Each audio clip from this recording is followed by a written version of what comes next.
अब कुनै पाला नदी भए पनि, टिस्टा नदी भए पनि, रेली खोला भए पनि इल्लिगल क्रसर मसिन चल्दैन।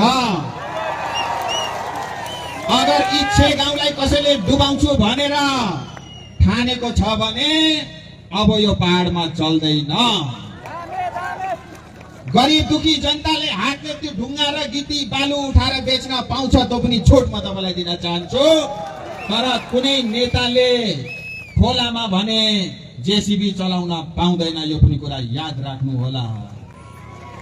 र पहाडमा दिदीका हारिन हारिन जिटिए पनि हारेको छ, अनि थापा पनि हारेको छ, रुदेन लेप्चा पनि हारेको छ। हेर्नुहोस्,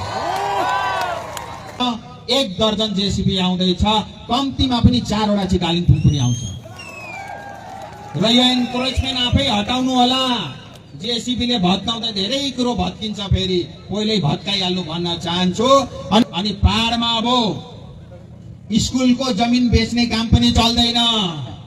स्कुलको जमिन बेचेर मोल बनाएका छन्, त्यो पनि पाइँदैन, त्यसको पनि जाँच हुन्छ। स्कुलमा भने मोल कसरी बनिन्छ भन्नुहोस् त? बनिन्छ भन्नुहोस् त? अब भोलि मैले अनि थापाको घरमा गएर स्कुलको बिल्डिङ बनाउन मिल्छ? अब त्यो स्कुल भन्ने हाम्रा नानी केटाकेटी पढ्ने ठाउँ, त्यहाँ आएर चाहिँ मोल बनाइदिएछ, त्यस्तो पाइन्छ भन्नुहोस् त? र यो प्रकारको प्रथा अब बन्द हुन्छ, किनभने पहाडमा कानुनको राज हुन्छ। यो पहाडको जनताको सरकार हो। यो सरकार भनेको जनताको सरकार हो। जनताले जे चाहन्छ त्यसरी नै यो सरकार काम गर्छ।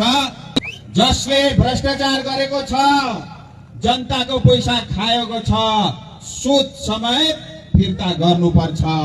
मैले अस्ति सिलगढीमा भने अब सिन्टेक्स पनि खाली हुन्छ।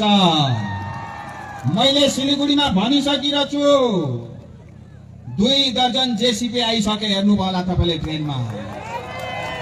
त्यो 2 दर्जन जेसीबीमा 1 दर्जन चाहिँ सिलगढीका लागि हो। 1 दर्जन जेसीबी भनेको 12 वटा जेसीबी पहाडका लागि हो। हेर्नुहोस्, र जसले पनि सरकारी जमिनमा कब्जा गरेको छन्, डीआई फन्डमा कब्जा गरेका छन्, यहाँ धेरै सरकारी अधिकारीहरू त त्यही नेताहरूसँग बसेर बेलुका बेलुका पार्टी गरेर घरमै लेखापढी पनि गरेका छन्, त्यो पनि मलाई थाहा छ। म सबैलाई भन्न चाहन्छु, जेसीबी आउनुभन्दा अगाडि जे तपाईँले इल्लिगली कन्स्ट्रक्सन गर्नुभएको छ भत्काउनुहोस्। जसले पनि सरकारी जमिन खाएको छ, त्यो सरकारी जमिन होइन, त्यो जनताको जमिन हो, त्यो फिर्ता भएकै हुनुपर्छ।